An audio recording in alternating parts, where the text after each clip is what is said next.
The information contained in this podcast is an expression of opinion and does not constitute investment advice. This is the GoldMoney Foundation podcast with Dominic Frisby, keeping you up to date with expert opinion on precious metals and the markets.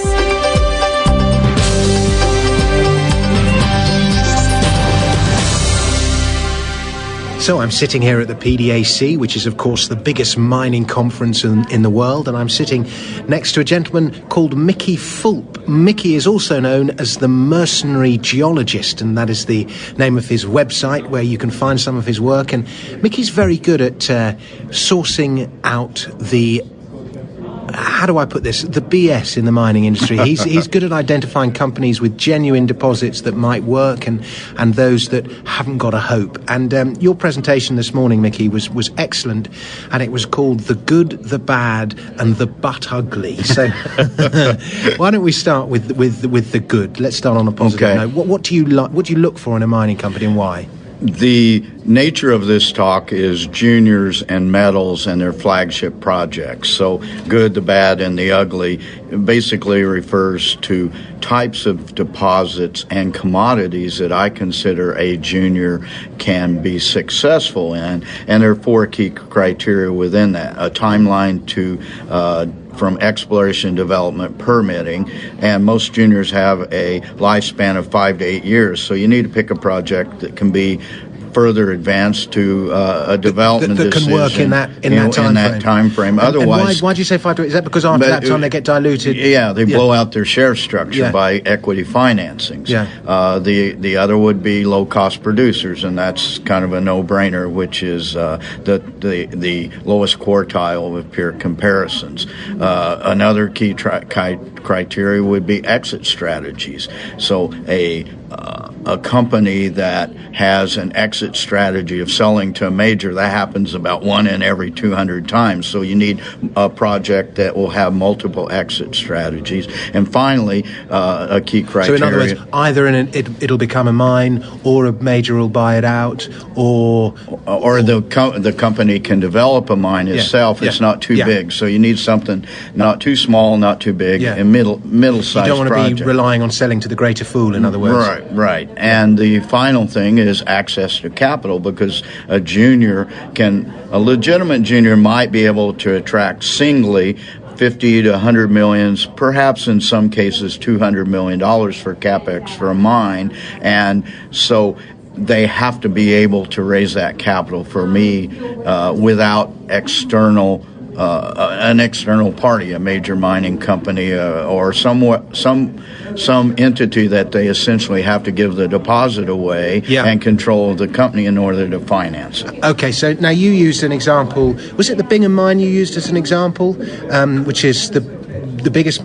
Tell us about your example, the Bingham mine. Okay, well, the Bingham mine is one of my bad criteria, and that would be fine. Have we done the gold? Should we move on to the bad?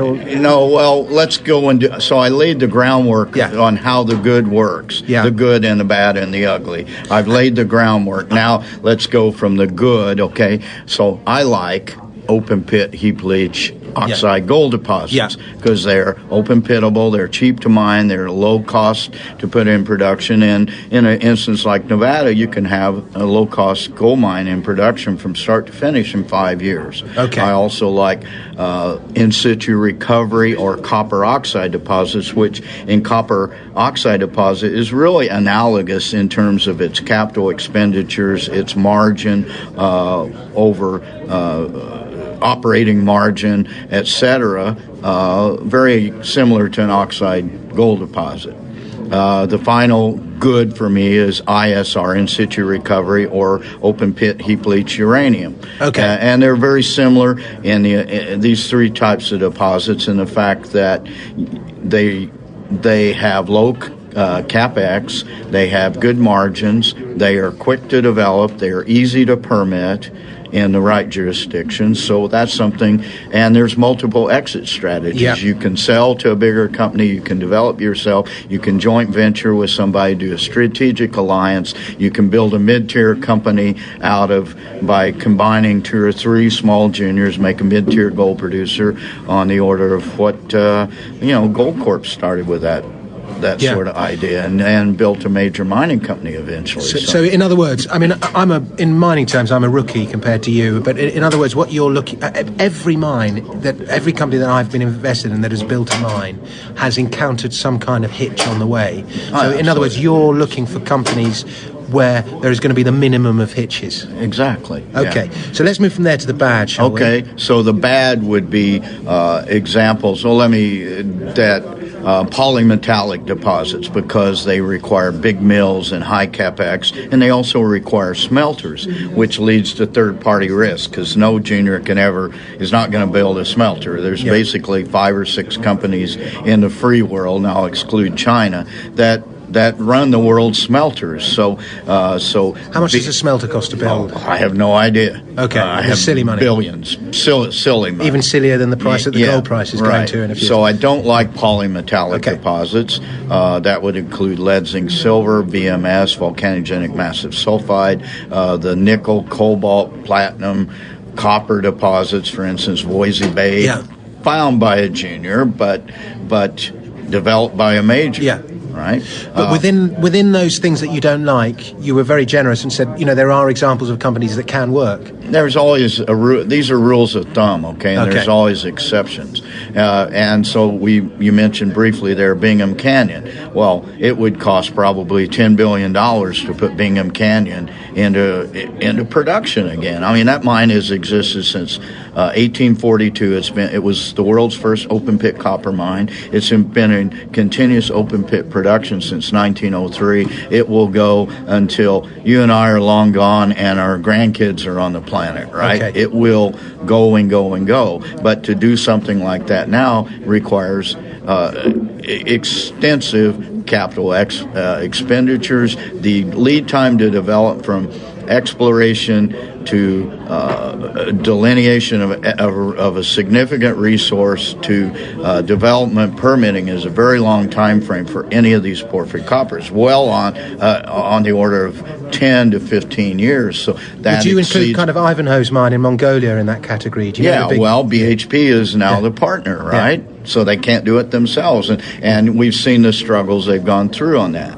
Yeah. So there is exceptions to every rule. A good exception in porphyry copper would be Antares and Hakira, and so they were able to sell that deposit. But you've got to get 5 billion pounds before you're going to attract anybody for a sale, and that takes a long time. Yeah. So those are 3, and then my final example of ugly deposits would be giant iron ore deposits, and those are big integrated steel companies. So a junior because the capex is so big on iron ore. Yeah. So it's you're going to end up selling to cliffs, or if you find something big enough. But chances of finding something big enough are so slim that I tend to stay away from those mega deposits. Yeah, a lot of juniors. What is the chance of finding something massive? Is 1 in 100,000 or something? Yeah, well, 1 in a couple of hundred probably in the junior resource sector, and there's 1,750 of these companies, so you're looking at less than 10 will ever sell out to a major in this regard with those kind of big deposits. Okay, so we move from the bad to the ugly. Right. The butt ugly. The butt ugly, which always gets a laugh. So, and those would be... Let me ask you one question. Where do you stand on those kind of bulk tonnage, low-grade gold mines, like the kind of a Cisco, all those ones on the Cadillac trend? Where do you have an opinion on those? They work. They do work. Oh, they can work. They can work. Because that sort of mini sector's been in a bit of a bear market. I mean, everything's been in a bear market. But a Cisco, it's been quite a long, drawn-out affair for a Cisco. Yeah. I don't really follow a Cisco. I don't know if they're profitable yet. Yeah. I presume they are. But those will work, but they're better things for me. So, the good is the stuff that I'm really interested in. And that doesn't mean that I won't speculate in other things just to play a trade, but the companies I cover are going to meet my criteria. Okay, very good. But ugly. Yeah, and so that would include things that the supply-demand commodities, the supply-demand fundamentals are not strong. It will include subeconomic deposits, and it will include deposits that are or commodities that are controlled by monopolies or oligopolies. Okay. And so then I gave some examples of those. So go on, give us an example. Yeah. So an example of something where subeconomic deposits would be volcanic hosted uranium deposits, because there are no known examples in the world outside of Russia where a volcanic hosted uranium deposit has actually worked. I see. I gave an example of the Makasani district in Peru. I know, yeah. And I don't think that's viable. Okay. Or maybe they'll only work if the underlying commodity triples in price or something, right. in which case it's very, very risky, because what happens if the commodity then falls? Right. That's what happened with your molybdenum example. Yeah, so I use moly and I really dislike moly porphyries because the world's moly mines are not really moly. The world's moly supply, let me say, is about 90% from byproduct of copper mining. So as goes copper, so goes moly. Also, as goes the steel industry, so goes the demand for moly. And the same applies to all those steel hardeners. Yeah, I don't like ferrous metals because that's big boy football, if you will. So I used moly porphyries as an example. I used specialty metals. I very much dislike, for the most part, specialty metals. And was that things like antimony and beryllium? Lithium and beryllium and tantalum and niobium. I use an example of Araxá in Brazil, which is a monopoly that basically controls 85% of the world's niobium market. Whatever Araxá wants to do, they determine the price of niobium. They can make it rise, they can make it fall, they can flood the market, they can do whatever they want to. So that's a monopoly. And there's oligopolies in lithium space. There's been a couple of juniors that have succeeded, but that whole lithium bubble has burst, and there's been 100 companies fail in lithium space. I had a gentleman from an antimony company on this show, and the company had a market cap of something like $5 million, and they had, I think it was a 15,000 ton historic resource. I can't remember the exact numbers, but you were able to arrive at a valuation of their resource at $500 million, but the company never did anything. Yeah. So, I mean, do you have a view on antimony, for example? We say antimony in the States, so I'll say antimony. Okay. I have looked at antimony. Yeah. There is room in antimony space for a junior to succeed if you can find the right standalone antimony deposits. Most of the world's antimony comes as a byproduct of dirty smelters, as does cadmium and bismuth and various other metals that oftentimes occur with zinc and lead. Yeah. Right? Indium's another one. So there may be a space in the antimony world if you can find the right standalone antimony deposit without all the other stuff. I understand. Because you can build your own small antimony. The problem with those niche companies, though, they're quite easy to sell. But then you can go on. I could go on stage and give you the antimony story and look at Chinese antimony demand versus Chinese antimony production and all that, and you go, I've got to buy antimony. But I've yet to see one that's really worked. Yeah, well, so have I, and I beat up pretty good on the specialty metals and the ferrous metals, but there's always, and then I kind of ended the talk by talking about these are rules of thumbs, and there's always exceptions, and so let's go to an exception in the beryllium world. Yeah. Beryllium is a monopoly controlled by Brush-Wellman in the free world, and there's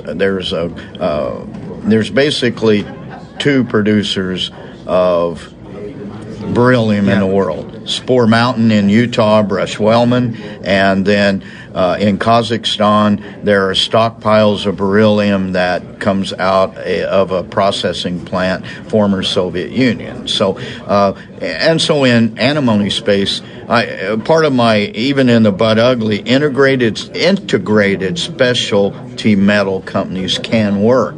And integrated, that's mine to market, right? Yeah. And one of those which works now, although they have some share structure problems, is IBC Alloys. Yeah, friend of the show. Yeah. And I think very highly of the management. The problem, they should be cash flow positive sometime in the next year or so. But they are an integrated beryllium company whose main business, cash flow business, is beryllium alloy products, copper, beryllium alloy, and now they've got some patents on beryllium aluminum. The problem I've had with that company, of course, is too many shares outstanding, and I think we both hope that they're going to address that. They address that in the near future. Okay, now Mickey, we're kind of running a bit low on time, and I've got a couple more questions. We kind of reached the end of your presentation, and these are the things you need to look out for when you're investing in a company. And if that's not your area of expertise, then as an investor, we need to turn to newsletter writers like yourself who can separate the wheat from the chaff, so to speak. Well, I appreciate that. So I want to ask you, why don't you give out your website and tell us about the service that you offer, and then I'm going to ask you about one other metal after that. Okay. The website is mercenarygeologist.com for bilingual and Chinese readers. We launched in the first of the year mercenarygeologist.asia in simplified Chinese. I run a sponsorship-based model, meaning that the companies that I am invested in and I cover, and I have a self-imposed limit of 10. I'm covering 9 companies right now. They pay to sponsor my website, which allows me to give a totally free subscription service to my subscribers. So all you have to do is go to my website, sign up. You get products that are restricted to my subscribers. My picks come out and restricted to subscribers, and a lot of the other stuff, the educational stuff that I try to do is free to the public on the website. The last question I've got for you, tin. That was on your list on the but ugly list. Tell us why you don't like tin, and what could persuade you to like a company that is exploring for tin. I don't like tin because of historic cartel, the tin cartel, which controlled the price in the 80s and the 90s. I have not looked at tin enough to know if tin is something I should be looking at. Perhaps it is, but I just am going by history and the tin cartel, and you've been around maybe not quite as long as I have, but you got plenty of gray hair. I don't have any hair anymore, but we both remember the tin cartel. Yeah. So your point's well taken. I think the point you're trying to make is maybe I ought to take a look at tin. I've just got a tin company I like. Yeah. Well, I'd be very interested in talking to you about this tin company because there are exceptions to every one of my rules of thumb. Okay. Now, in 2009, I watched you do a presentation downstairs at this very same convention, and you said that the next, I think you said the next bubble, but the next kind of glory metal, if you like, the next one everyone's going to get excited about is rare earths. And this year, you said everyone's going to get excited about graphite. Graphite is the new rare earth, is it? It's going to be a bubble. It's early on right now.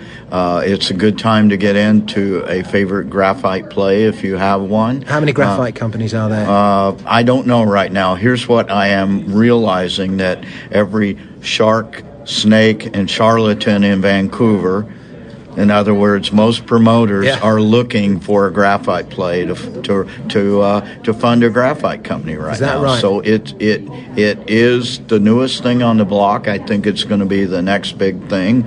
I have one. How do you mine graphite? Very easily mined. Most mines are open pit mines. It's just mined, and it's a standard processing technique of grinding, of flotation, of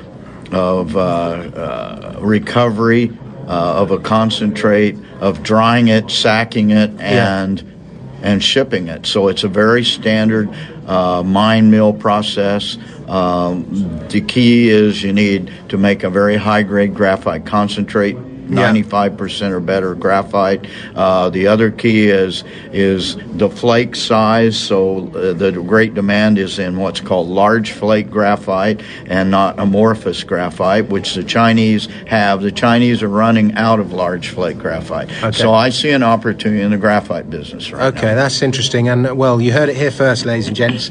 And we'll all look at our tennis rackets in an entirely different way from now on. Grip it and rip it, they say on the golf course, right? So and our golf clubs as well. Absolutely right. Mickey Fulp, it's been a real pleasure. One more time, the website. mercenarygeologist.com, mercenarygeologist.asia. Okay, thank you very much, Mickey. Thank you, Dominic. It's a pleasure. Subscribe to the Gold Money newsletter at www.goldmoney.com to receive email updates on new articles, videos, and iTunes podcasts from our Gold Research section.